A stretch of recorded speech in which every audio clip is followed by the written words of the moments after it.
can't play. He will be able to play for the Patriots on Sunday. That's the decision, and we'll discuss it more at some point. We're joined now, though, by Mayor Marty Walsh. The mayor is here to take our questions and yours. You can tweet him at BOS Public Radio. Send them an email to bprwgbh.org. The preferred route is the easiest route, 877-301-8970. Mr. Mayor, it's good to see you. Thanks for being here. Thank you. It's good to be here. Hey, Mr. Mayor, let's start with kind of a tough few weeks for City Hall. City official John Lynch pled guilty to taking a $50,000 bribe to influence the Zoning Board of Appeals. Then William Christopher, who had run the inspectional services for the city for quite some time, has taken a leave while there's this, and the city inspectional services, by the way, recommends permits and variances to the zoning board. He's taken a leave during this investigation of what's going on over there. And this, of course, follows over a few weeks ago, two of your staffers were convicted of conspiracy to extort organizers of the Boston Calling Festival. So voters may be concerned. You're implicated in none of this, by the way. I should point that out. No one's saying this is you, but you're the mayor. So how do you assure voters that there isn't kind of a pay-to-play corruption Well, thing? First of all, there isn't a pay-to-play in City Hall, and this is. I'm going to be out talking to people for as long as I'm mayor, talking about City Hall.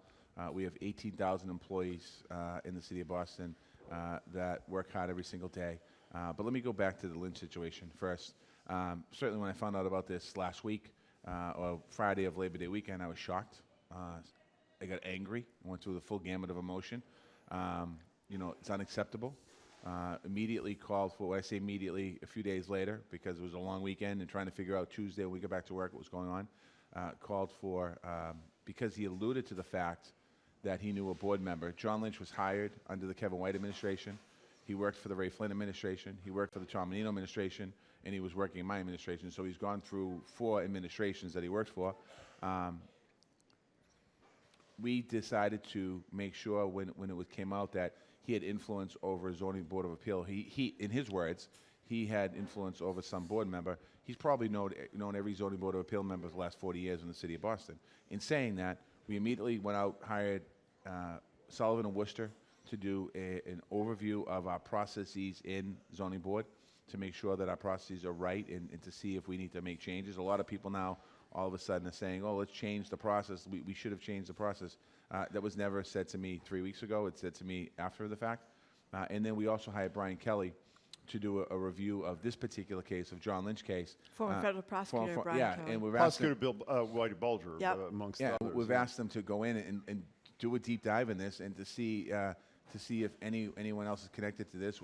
As of right now, we don't believe that's the case, but I want to make sure. And then eventually, if there is some issues there, the two will cross over. We'll make recommendations to the Zoning Board of Appeal.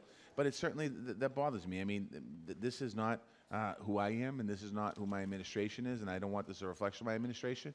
And it's unfortunate, and it's really infuriating on one sense that Lynch did this. And it's sad that 18,000 people's reputation could be tarnished because of actions of one bad person. Do you worry about your own reputation, though, Mr. Mayor, in this? And I want to reiterate what Marjorie has said, which is really important, is you've been implicated in none of this, but it is your administration. Yeah, but if I may, almost every reference is talking about your predecessor, 20 years, not one single subordinate convicted of corruption. Why is it not fair to say that you've created an environment in which these kinds of things Well, first of all, John Lynch worked for my successor. Predecessor. I mean, Yeah, he I know, worked but he was... So right there. I mean, that's an unfair comparison. I mean, you just can't do that. Am I concerned about my legacy? Not at this moment, because I'm the mayor of Boston. I'm going to continue to do my job every day and continue to work hard every day. I mean, if you ask people in the street about me, people will tell you that I'm an honest, hardworking person that's working to continue to move Boston forward, building housing, and all the things that we do. I'm upset about it. What does it do to you, and also personally, forget professional, what does it do to you as a human being when these things happen? You know, this is out of your control to some degree, and you can't monitor every single person's actions, and sometimes human beings can be disappointing. And in this particular case, it's a disappointing situation. And you know, I know John Lynch. We're not close friends. I've known him, he lived in my district as a state representative. I know him that the work he did in a positive manner when he worked for the city of Boston. I'm shocked, I'm disappointed, I'm angry. I'm angry that a public official does this. I think that this is what we don't need corruption in public service. And it's unfortunate. A lot of people have a predetermined notion that public servants are corrupt, and that's not the case. Most public servants work every single day to do the job they love. If they work in the private sector, they'd be making more money, and they love their job. And it's unfair that public people, public workers, public servants, if you will, get painted with a broad brush like this. And I think it's really unfortunate. And what I'm going to do now is just continue to do my job as mayor. Do you ever say to yourself, I don't need this? I don't need to deal with No, this? sometimes you realize that it's difficult. I mean, and you know, I expect the scrutiny as mayor, and I expect to, if somebody does wrong on my watch, obviously I have to come out and explain what the situation is and how we're going to correct the situation, and that's what's happening here in this particular case. I also watch that there's a different standard when we're talking about a local official and what's going on in Washington on what that guy did. I mean, seriously? But John Lynch admitted to bribing $50,000. He deserves whatever happens in sentencing. He deserves it. He made his bed. He decided to do this, whatever the reasoning for it was. I don't know what it is, and it's unfortunate. And the whole situation around this particular Lynch case, which is baffling to me in the first place, is that the developer who was looking for an extension at the Zoning Board of Appeal, this extension happens 99% of the time, and had a lawyer that understood the zoning process. I can't quite understand. It feels like there's more to this story, and I don't know what it is. We've reached out to the U.S. Attorney's Office 2 weeks ago, just to try and get more information. It just seems like. And what did you learn from the? Nothing new. Do you have any idea why the developer who paid the bribe has not been indicted? I have no idea. That's a question you have to ask the U.S. Attorney.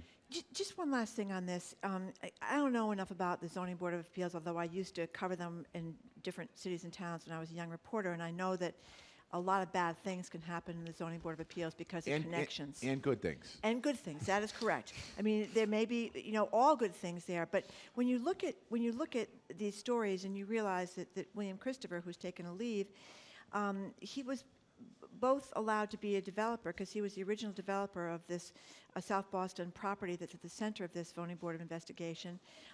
Then his son took over, but Christopher, at the same time he's a developer, is overseeing the city's inspectional services department. He wasn't a developer at the time. He retired. He left his company. Right. And came in to run the inspectional services. Right. Has an understanding of city government. Brought him in to run it. He separated himself from the company. His son took the company. He has nothing to do with the company. He's no holdings in the company. He's not the owner of the company. He's gone from the company, and he came into government. I mean, let's be honest. But I guess my question is it a problem to be a developer and then to be the head of inspectional services, where you have so much power in Boston? I remember doing that. Well, I mean, that can be. You could talk about that in any government position. I know the MBTA in the past has had executives from Bain Capital come in and run the T. Yeah. You bring people in from the private sector to work in government. And I don't think that necessarily, that's not seen as a conflict of interest as long as you disclose who you are, what you've done in the past. I think the fact that, again, not that I'm defending Buddy, but we have people that work for the administration. Tom Menino had people that work for administration, Ray Flynn, that worked in the private sector. They might have an expertise in a particular area, and now they're in charge of that particular area. They automatically can't be seen as somebody who's guilty of something they didn't do.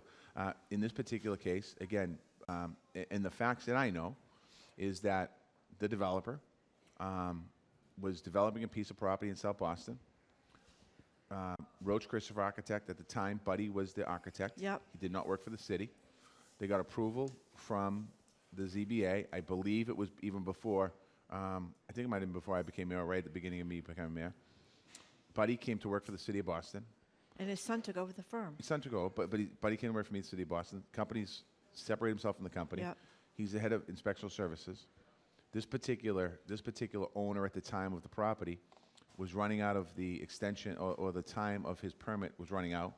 So he had to come in front of the Zoning Board of Appeal again to get an extension. This is where all this went down, whatever went down with John Lynch and all this other stuff. He gets the extension. He sells the project. somebody else buys the project and develops the project. Again, that I don't know how I can if that's the standard that I can't hire or the government can't hire people that work in industry, and whatever industry it is, then, I mean, I don't know how that works. Our number is 877-301-8970. One more quick thing before we get to the calls, because people have been waiting. This is actually a good news story, and I'm embarrassed to say I found out about it in a story. national CNN.com, their website. What is Boston Saves? Boston Saves is a savings account that we started last year, a pilot program where we start pre-kindergartners with a $50 savings account towards going to college or career readiness when they graduate high school. This year, we're able to expand that program throughout the entire city of Boston. The studies show that when young people have savings accounts at this age, the chance of them going to college go up much, much higher. And also, this account is not just for their high school. If they choose not to go to college, it gets them into some money in their pocket when they graduate. Can I just say one thing? When I first read about this, briefly, because I know the callers have been waiting. My initial, this is just a feel-good thing. It's $50 is nothing. And then I do a little research, as you're mentioning. There's a 2013 Washington University in St. Louis, I assume it's what you're referencing, study that found when a child from a low to moderate income home with at least $199 in their account before reaching college age is, quote, 4 times more likely to enroll in college than a child with no savings account. This is a terrific small dollar kind of thing. And did you say, are there additional ways the city contributes? Yeah, we can contribute certain things that young people do. If a family saves $25 for their child in 3-month period, Boston Saves will add another $5 to the account, so it helps build it up over time. Isn't there a reading thing too? Yeah, and the Boston Saves also provides ongoing financial support and financial literacy resources to families and to kids, and we're going to incentivize, as time goes on, we can incentivize young people more to work to get more money in their savings account. And when I became a rep in '97, I think we started a program. It might have been called MEPA. I think it was MEPA. Yeah. Where it was a statewide program and it was used in certain places, not across the board. This is going to be set aside for every single Boston Public School kid, and really it's an incentive for them. We have a lot of first-generation kids in our district. Their parents didn't go to college, so the assumption is in the next 15 years, 16, 17 years, we're still going to have a lot of kids going to college, the first in their family to go to college. So we're just trying to incentivize families to save, but also to think about college when they're in kindergarten. Let's go to the calls, Mr. Mayor. 877-301-8970 if you want to talk to the mayor of the city of Boston. Yeah, my computer's broken. I can't see anything.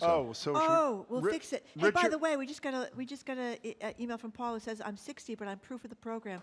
I had the same savings account since I was 5, and I'm a cash flow budget savings consultant now, semi-retired. So he's talking about how these things work. Screen's back up. All right, let's go to Joe in Boston. Hello, Joe. How are you? Welcome to the show. Hello, and thank you for taking my call. I'm calling to ask the mayor about Long Island and why we need to wait to rebuild the bridge instead of busing and boating people out to the island to mitigate the problems on Methadone Mile. Can you give 30 seconds of history about Long Island for those who don't know, please? Long Island Bridge Long Island's an island in Boston Harbor that's owned by the city of Boston. In the 50s, there was a bridge built out to the island. It was a tuberculosis hospital. It eventually evolved into a homeless shelter, halfway houses, recovery programs. In 2014, when I became the mayor, I inherited a disaster there that a bridge should have been rebuilt 20 years before that, and it wasn't. There was patchwork on the bridge. I had to close the bridge down because it was literally crumbling into the harbor. When I closed the bridge down, we had to move programs off the island into the neighborhoods, homeless facilities and halfway houses and detoxes and reentry programs and a whole host of different things. 2 years ago, I announced in my State of the City that our plans to rebuild the island and put a recovery campus on Long Island. The reasons, quite honestly, for Joe, for you, it doesn't. First of all, it's not sense safety-wise. You can't get people on and off the island. You're concerned about fires, concerned about evacuation. We're concerned about people that need medical treatment and care. We're concerned about getting supplies and different different supplies. That's Quincy's argument, and the mayor of Quincy and some other Quincy officials, let's build a pier. We'd have to build a pier there. We'd have to come up with a system there. And for 55, 56 years, there was a bridge that went out to Long Island. So the best way to reconnect Long Island to build a recovery campus is to build a bridge there. And this whole conversation of building a ferry, that's kind of like people are kind of throwing a shiny object around in the corner so people chase it. Oh, we don't need it. Well, why yeah, do a ferry? It's not that simple. People that use these recovery programs, some of these folks go to work, and going on and off the island on ferries doesn't make sense. And there's been a bridge there for 55, 56 years, and hopefully we'll have a bridge there again. Is the Actually, they remaining might- obstacle Quincy? Remaining ops, so now we have some legal action that's being taken against us, and we're looking at some legal action as well to be able to get some affirmative votes or try and get some votes out of Quincy. It's really unfortunate because this is, I went out the island the other day and I took some folks out with me, the press, to see it. And when we're out there going around, I think everyone that came with me understood the importance of building this island and building this recovery campus idea. There's a really unique opportunity here.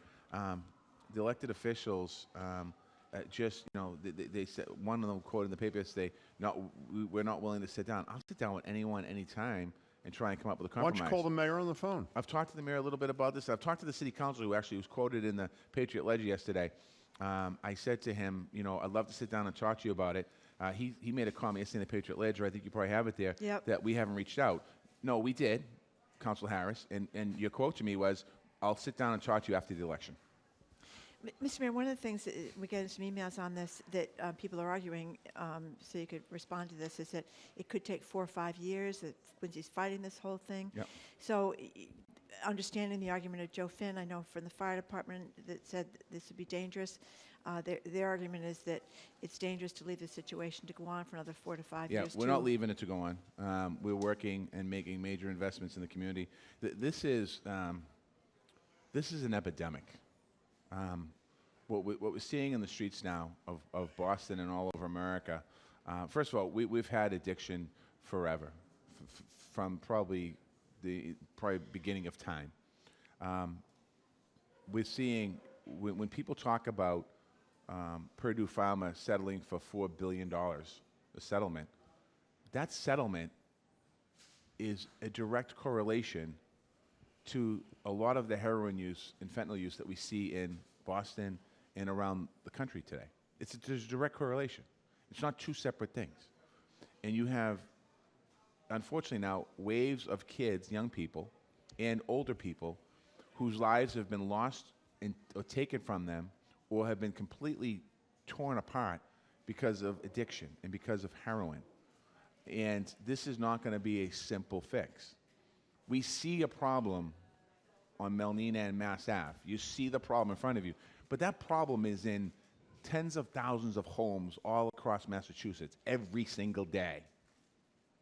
And the problem needs to be resolved. It's not going to be completely resolved because addiction is just, it's a disease. And what we have to do, and what we're doing now in Boston, on Melnina and Mass, in the South End, and we're looking in other parts of the city of Boston, is trying to create opportunity to get people into recovery programs. In 2014, we didn't have an Office of Recovery Services. We were talking earlier about my predecessor didn't see, or my predecessors didn't have to deal with corruption. We didn't have an Office of Recovery Services. We created an Office of Recovery Service. We didn't have outreach counselors. We brought them out to the street. We didn't have, we had maybe one needle pickup person. Now we have a team of needle pickup people. We didn't have a system to get people into recovery, into treatment. We didn't have a system to get homeless people into housing. We've built those systems. We've built those programs. What's happening is, one of the problems is Boston is other cities and towns are helping us, but about 50% of the people on our streets are from other places. Yeah. So, and I'm not going to turn them away. I'm not going to give them a ticket back home. I'm going to try and help them. But we need a comprehensive, we need to continue to work on a comprehensive plan that cities and towns all across Massachusetts and all across this country have programs to take care of the addicts, the kids in the people in their neighborhoods to have. That's my commercial, to bring back to Boston. We just work with the governor. We work with the State Representative John Santiago and Aaron Mikowitz to get $750,000 more that they're giving from the state to hire 10 more counselors, which will bring our total to 22 counselors on the streets of Boston, the most we've ever had working with addicts and trying to get people into recovery. We're working with nonprofits and trying to create job opportunities and job training programs. We're trying to work with our police department in working to help people get into treatment if they choose to. You can't force somebody into treatment if they're not willing to go. And the only time you can do that, if you go to the court and section them, you can get them to go, and you pray that in the 30 days they're there, they get sober. But this is not a problem that just can be solved by government. It needs to be solved by all of us. But in this particular case, we are working really hard. Now, I was at a meeting the other night in the South End. Anyone listening from the South End, my heart breaks for what a lot of neighbors have to put up with. But we have to continue to work at this one person at a time and try and get young people, I keep saying young people, they're all ages, people into recovery. And trust me, when you get into recovery, trust me when I say this, life is good. And trust me when I say this, when you get into recovery, no matter what's thrown at you in the course of a day, whether it's somebody that works for you that's indicted or what have you, you understand life's a day at a time, and there'll be something else tomorrow. Would you like to see a Sackler or two in jail? If they knew what they were doing, absolutely. I can't say they knew exactly that they were killing people. I know they know today. I don't know if they were putting this drug out there to kill people, they belong in jail. But I certainly tell you one thing, they deserve doing some community service, and I'd love to see them come down Milne and Mass Ave with a broom and a shovel and walking around picking some needles up for a while to see the devastation they caused in the streets of America, and then take them to some graveyards with some parents and show them that their kids are buried there today because they started by popping one OxyContin pill. Let's go back to the phones, Mr. Mayor. Richard in Braintree. Hello, Richard. Oh, how are you? Thanks for taking my call, Mr. Mayor. I guess it elaborates on what you've just been talking about. I've been driving a taxi for 8 years, and the other day I took in a customer to Boston Medical Center, and as I approached Mass Ave from the exit 18, it was horrific.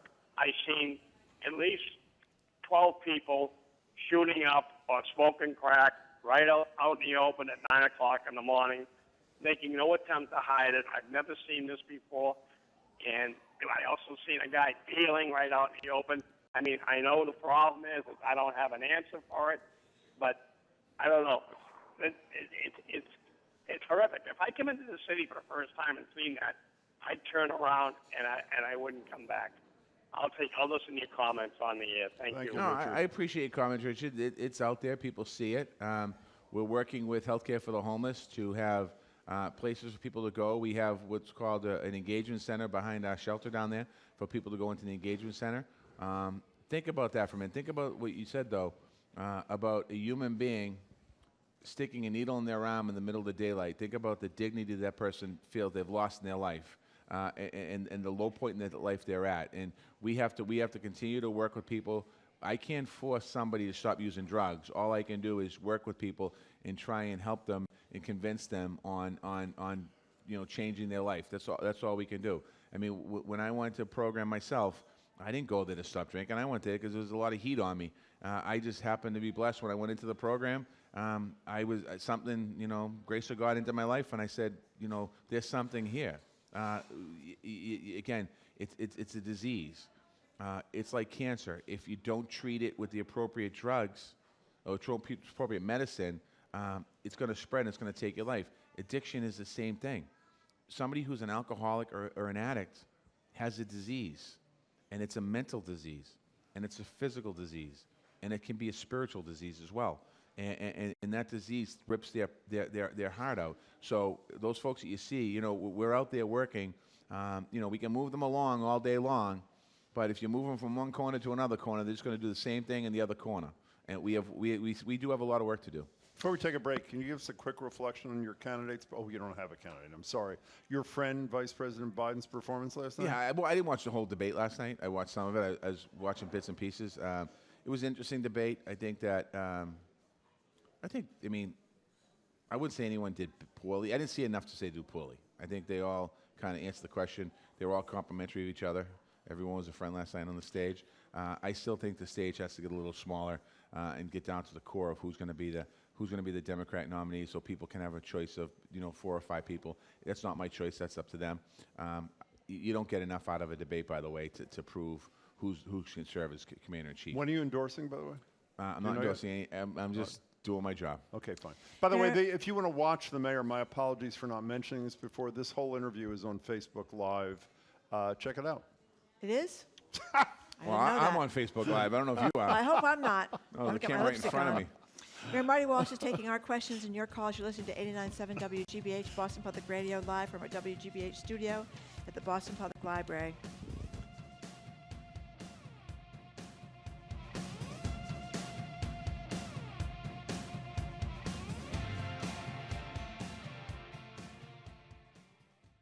One year after the Merrimack Valley gas fires, Even when they were allowed to go home, there was a lot of fear and anxiety about whether or not they could feel safe. a podcast from WGBH News I think we're about at hour 23 on this, and none of these is clear to anyone.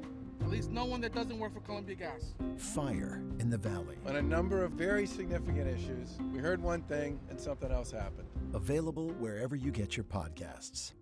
Our programs are made possible thanks to you. And the trustees, caring for the vulnerable and living Massachusetts coast. From leading cleanups at Crane Beach and restoring the Great Marsh to monitoring shorebirds on Martha's Vineyard. Learn more at thetrustees.org/coast. And the Massachusetts Paid Family and Medical Leave Program. Most employers are now required to get their business or nonprofit ready. Withholding start on October 1st. Learn more at mass.gov/PFML.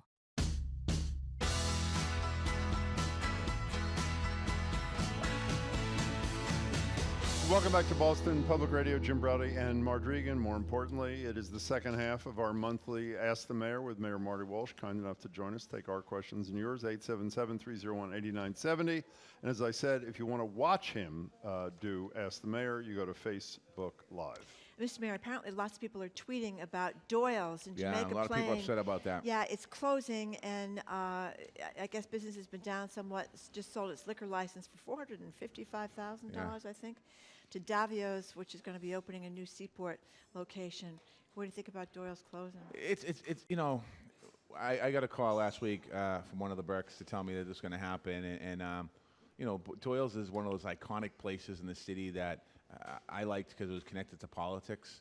It was kind of like back in the days when they used to have rallies in Adams Corner. They used to have one in Adams Corner and one out by Doyle's, and it was kind of, you had to go there if you were running, and it was sad. When they told me, I was a little disappointed. Part of I think the family has personal reasons why they're selling it, but it's tough. It's sad, and there's been a lot of conversation, and I haven't connected them yet. A lot of conversation about not having the Globe did not bet today that we need to do more. The city will need to do more. Let me be perfectly honest. I don't know how much more the city can do. I've asked the legislature. We shouldn't have arbitrary numbers on how many liquor licenses we should have in the city of Boston. We just shouldn't. We're in 2019. We can run our own city. There's some other things too, like if we want to raise revenue in the city of Boston, we should be allowed to raise revenue. We have a governance body. We have the city council. We have the mayor. For the last 6 years, between the city council and myself, we've had a AAA bond rating. First time in the history of our city for 6 consecutive years. We've added 120,000 new people working in the city, 50,000 new people living in the city. We're an economic engine, so I think we can do some of this on our own. And I think that, it's not the establishment's fault today at the State House, but it's time to give Boston back and give cities and towns back some of their own power to do things, because this is crazy. Doyle's is, if you go in there, there's a Kevin White wall, there's a Ray Flynn wall, there's a Tom Menino wall, there's a Marty Walsh wall. If you go in the back room, those of you that are Irish people, there's a Michael Collins room. It's great. They have a road race. The beauty about it, when you walk in there, into not many places like this, you could walk in and see progressives and conservatives all in one place. You don't see that today. We all go to our own corners. We don't kind of get together.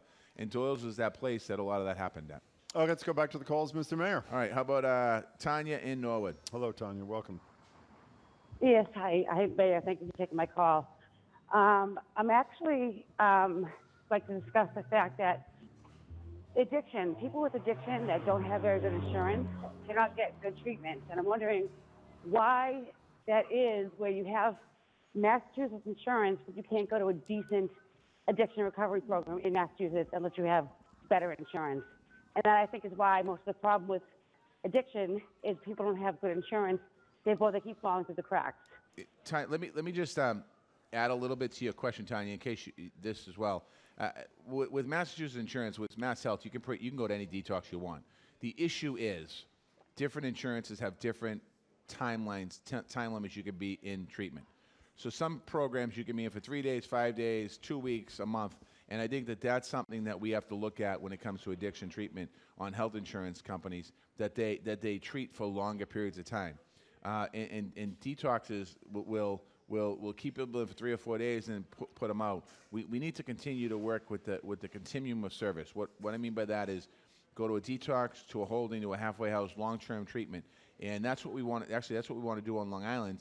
Is a model that would probably be one of the first, certainly the first in Massachusetts, to have 500 plus beds available for the continuum. So you go out to the island for a detox, or you might go to a holding or halfway house. That's what we need to do. But to go back to insurance, I don't know enough about all the insurance rules anymore. I used to know more about it. I know we brought some parity to this issue several years ago. Ruth Balzer, the rep from Newton, was her bill. But I think we have to take another peek at it now to see insurance covering some of this. But you can go to pretty much any detox from Mass Health. It's just the length of stay you can stay. Tanya, thank you for your call. Mr. Good luck. Mayor, can I ask you a question about the bus situation? It seems like we're always talking about problems with buses in Boston, and this story by James Vasnes about how the first day of classes, 43% of the buses showed up to school on time. Third, fourth, and fifth days, 65 to 70% showed up on time. This one incident at the Elliott School where I guess a driver was sick and they didn't know, the kids are waiting 3 hours. Did anybody get fired? I mean, I live right next door to live right next door to school in Brookline. Obviously, Brookline is different than Boston, but the buses are coming from Boston. They're Metco kids coming from Boston. They're there way before school starts, and they're there about 20 minutes before school gets out. What's going on? Busing is one of the issues that is just nightmarish for cities. I think there was a story I saw a story one night on I think it was one of the news stations, and I think it might have been Cambridge or a city that had a problem with busing. I talked to the mayor of Providence, Rhode Island. He has a problem with busing. This year, the bus problems was not the bus drivers. This year's was the routing, and this year, we have a company that we subcontract to that we need to hold more accountable. It's a contract. It's been there now before I became the mayor. Something has to happen here. The poor Can you get rid of them? Well, they're under contract, but I think that the superintendent has had some conversations. I talked to her before. Brenda Casilius did so much work the week before school to make sure that the schools were clean, to make sure that the teachers had what they needed, to make sure the parents had been connected, and to make sure the bus drivers were working on time. And she felt good going into opening day. And then this happened, and I talked to her that night at 8 o'clock, 9 o'clock. I was talking to her at 10:45, and she's like, I am so upset about this. And I said to her, we have to bring the company in to say, enough is enough. But can't you get rid of them if they're not holding up their end of things? I mean, there's only a couple companies that actually do this. There's this and a company called First Student that bid on it last time. So we're going to have, we've had some, I'm actually meeting Brenda today at 4 o'clock in the office, I think it was 4 o'clock, to talk about transportation is one of the issues, and food. On a positive note, we have, we built My Way cafes in 30 more of our schools. Which so we is have great. Fresh, healthy food in 60 schools in the city, so we're excited about that. And we're going to talk today about two things. One is how do we get into the next 60 schools? Can we fast track it? And then two, how do we, and then when that happens, that's another important piece of the school. That's in concert with the Shaw Family Foundation. We've interviewed them. They've done great things there. Let's go back to the calls, Mr. Mayor. Jim in the car. Hello, Jim in the car. Hello. Hey, how's it going? Good. Thanks for taking my call. I just wanted to say I'm a fellow laborer. I'm out of 22. Nice, Jim. And I'm actually getting my 6-month chip next week. Good for you. Where? And Just the name of the group. In Worcester County. That's all right. That's all you need to tell me. It's Good luck. yeah, Congrats. Day at a time. Another day, another way, I think it's called. But so I've been working at a job over at the in BU area, BU medical area. Yeah. And I walk through Melnia Cast every day, and it's heartbreaking. And those are our people, and those are our fellow residents and citizens. And and all walks of life. And all the people who keep talking about Long Island and stuff, I just wonder if a lot of people want to fix up Long Island out of sight, out of mind. And, you know, they want to claim to clean up the streets without actually fixing the problem. And, you know, I know that you've been doing a lot of work with the laborers and the building trades. You've been on job sites. You know, you've been helping push the recovery program. Yeah. And that's huge. And just wanted to thank you and, you know, see what you had to say. First of all, Jim, you're absolutely right. When the homeless facility was out on Long Island in 2013 and 14 and before that, we hid the homeless people. We brought them out at night, put them out there. No one saw them on the streets. They were out in Long Island. In the morning, we'd pick them up, take them into Boston, let them out in the city. Then at night, we'd put them back on a bus and take them out to Long Island. That's not solving a problem. That's not solving a problem. Now we have a system for homelessness that are actually helping people get into housing, and we've housed nearly 2,000 people since 2015. When it comes to addiction, what we want to do on Long Island is not put people out there to hang out and use and just hang there until a program is ready. You're going out there when you're ready to go into a program. And that's the big difference on this and creating that recovery campus. The one thing I'd ask you, Jim, is when you're talking to people, when you get an opportunity, when you see a young person that, or a person that looking for help, reach your hand out to them. A lot of those folks just need a common hello. They've been turned away by their family because they've just worn on every nerve in their family. They've been turned their back on by society, and sometimes you just need to say hello to them, reach out, ask them for help, and if they say they want help, call the laborers EAP program and tell the new guys we have there they're great. That we have a guy or woman that's not a laborer, we want to help them get into treatment, and they should be there to help. Jim, thank you and good luck. Mr. Mayor, on the day that the single justice of the Supreme Judicial Court ruled that Judge Sinnott, Boston Municipal Court Judge Sinnott, was wrong in his decision to refuse to dismiss those cases that the DA, Rachel Rollins, wanted dismissed. She said at her press conference she was also looking at video and talking to appropriate people to determine whether or not any of the Boston police at the event, well, there are other police officers too, but police at the event used excessive force. Do you have any concerns about it, and are you looking into it? Yeah, the police department did and is. Certainly, there's been no complaints filed with the police department. We have no complaints at all filed from that day. But certainly, there's plenty of video footage from that day, and we will go out and look at practices and what we did that day as a police force. I will say this about the police department. The supermajority, and I say that because I didn't see everyone operate. The supermajority did an amazing job that day. Our job that day was to make sure no one got killed in the streets of Boston. When Straight Pride pulled their permit, I didn't want them to march down Boylston Street here. It causes problems. Their message I don't agree with. The counter-protesters came in. Most people, the counter-protesters, we didn't read about it in the newspaper. We didn't see them. There wasn't anybody trying to hurt somebody. There was no violent acts out here. There was people yelling or expressing their concern or their disapproval of what was Straight Pride was doing, you know, and then people got arrested. You know, the police department had to arrest people that day. Unfortunately, I wish we didn't have to arrest anybody, but unfortunately, we had to arrest people. And I think that you know that's something that at the end of the day, my concern that morning was that people were going to be killed and somebody's going to get hurt, like what happened in Charlottesville. That was Labor Day weekend. Boylston Street, Labor Day weekend, is loaded with parents from students that are moving into Boston, tourists coming to our city, and the last thing I want them to see is a message going down Boylston Street that we don't agree with as a city, and then seeing counter-protests want to get violence. It's unfortunate, but it shouldn't have happened, and if people weren't aggressive and didn't try to cause violence, they wouldn't have been arrested. Did you watch any of the video yourself? I did. You did.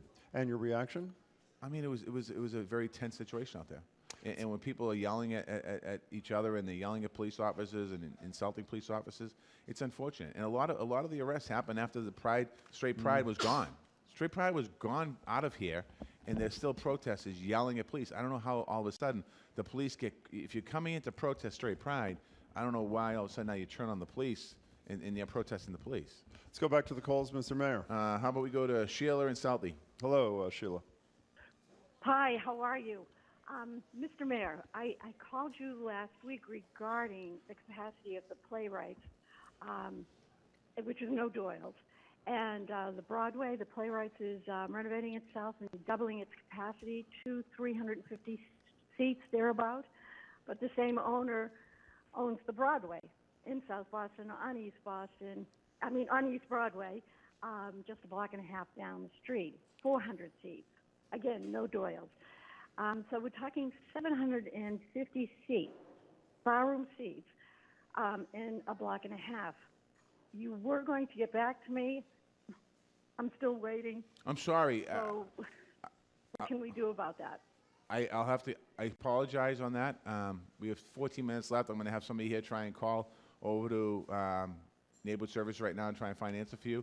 If you want it, I promise you I apologize. First of all, I apologize for calling you back. It's the first time this has happened in 5 years that somebody's called back and saying we didn't call you back. So I'll get your information again, and I will call you myself personally today. Sheila, leave your phone number, please, with our producers. Stay online. Thank you for the call. East Broadway certainly changed over there, huh? You walk down Well, and then you get further up the street, you get all those West and snazzy East, places. East has changed. West is changing a little bit. The problem that Sheila is experiencing is that these bars, there's a population and there's a constituency for them. The difference is, I think if you took years ago, there was a bar in every single corner in Southie. So if you took the capacity at every single bar in Southie, you still probably wouldn't have enough seats today. Yeah. But today it's different. So Different ambiance. I can see, but I apologize, Sheila, for that. I mean, we're usually better at that. Next, Mr. Mayor, back to the phone. Mike in the car. Hello, Mike in the car. Good afternoon, Mayor. Just a question for you. With almost 3 months of opening of Encore Boston Harbor, have you seen an overwhelming swell of angry residents in Charlestown or any major inconveniences to Sullivan Square and to the Charlestown area? Wait, before he answers the question, I recognize the voice. Is this Councilor McLaughlin? It is, Jim. How Hi, are Councilor. Oh, Mike, Everett come on, City Mike. Councilor. What are you doing here? Yeah, it's awful, Mike. Everett's terrible. I can't believe you're doing this to us. Me and Mike. So, Mayor, I do want to. We start off on the wrong foot. Go ahead, Councilor. Mayor, no, I want to congratulate you also on Boston Saves. Sounds like an amazing program that I'm going to try to implement in the city of Everett. I think it's something that is going to give a shot in the arm to young people and really put them on the right track at a very young age. So I wanted to thank you for introducing that program. Are you on the ballot? Are you on the ballot a week from Tuesday? I'm not. I'm on the ballot November 5th. Is that why you're calling me today? Come on, we worked everything out. I thought we were in good space. No, actually, Mayor, I was really asking the general question, which is, has it been an overwhelming inconvenience to Charlestown? Because Everett hasn't seen it, and I've been pretty excited because everyone's coming to Boston to go to the casino. No, they're really. I think that a lot of the traffic has been mitigated there. I think the biggest impact that I'm hearing of the casino is workers in the restaurant hospitality industry in Boston. The Everett Casino pays good. Pays better in a lot of places, and Local 26 represents them, so the wages are going to be higher there. So that's the biggest one I hear so far, but I haven't had a chance myself to go over there yet to check it out, but I will at some point. But no, I haven't heard any major issues there. Although you guys, not you, but Encore has done a really nice job of working with Charlestown over the last couple of years to be very open on any issues that might come up around traffic congestion that would help work with the community. We are in the process right now of presenting to the state pretty soon a 25% design of Rutherford Ave, Sullivan Square, redesign, rebuild. And then once that happens, hopefully we'll be able to make some investments there. And by the way, the only reason I recognize, Councilor McLaughlin, thanks for calling. He has been calling us for years, is probably the earliest, and I would argue most effective advocate for the casino going there, even though he knows how we feel about it. We had a bumpy road. I understand. Me and Mike had a bumpy road in the very beginning. But we respect each other. Did you ask about marijuana already? I did not. I'm glad you're going to do it. I figured it was right up your alley. New. We just heard the breaking news about regulation of marijuana. What's going on, Mr. Mayor? Yeah, we did an executive order today. I signed an executive order basically prohibiting any City of Boston employee from working in the area of marijuana. And also meaning investing in companies or being part of companies. It's one industry that is still evolving here in Boston, and it's something that we feel is really important. And secondly, if you are a zoning board of appeal member, if you are a BPDA board member, if you're a zoning commission board member, public health commission board member, and another list of boards, you have a prohibition from being involved in marijuana. So you have to make a decision that if you either want to be in this business and work in this industry, you can work in the industry and not serve on boards and commissions and employees. So that's what we did. By the way, what's going on? What's the almost every month we talk to you about where are we in terms of Boston and Well, opening? I mean, Boston. We got our first couple months ago. We got our first recreational approved by the state. The state now has about, I think they have 9 of our licenses up there that's gone through the process here in the city of Boston. In the state, we're waiting for the state. We have one medical open, another medical coming. We have a grow facility coming to the city. We have a recreational approved now, and we have about 9 other applications at the state. The way the process works, people want to become marijuana, either retailers, medical, or growers, or stud testing. I'm not sure what testing is, but testing. They fill out an application with the city. They go through a community process. Once they go through all the community process, their approval is at the Zoning Board of Appeal. Once they get the approval at the Zoning Board of Appeal, then that application, after a whole bunch of meetings and host community agreements, gets sent to the state for final approval. And the state's had now, for probably 6 months, maybe even longer, about 10 of our applications. 1 was approved the other day. So, and the state has probably overwhelmed with all the applications that's coming around the Commonwealth. You know, there's been a lot of criticism, though, not necessarily of Boston, but just of the whole state, the way the application process works, because, as you probably know, the mayor of my hometown is in trouble for allegedly trying to extort money from would-be marijuana companies, give him money to get the permits and stuff like that. But there's a legitimate question about the people that don't have a lot of bucks, that are pretty clearly being frozen out of this market now because it costs them so much to get up and going in these marijuana markets. Is there something that can be done? Yeah, well, we're doing something in the city of Boston with the Councilor Janey, and during the budget process, we worked with her and we created an equity fund inside of the economic development. These are for equitable candidates. An equity candidate is a candidate who doesn't have millions and millions and millions. It doesn't have $1 million. Doesn't have hundreds of thousands of dollars.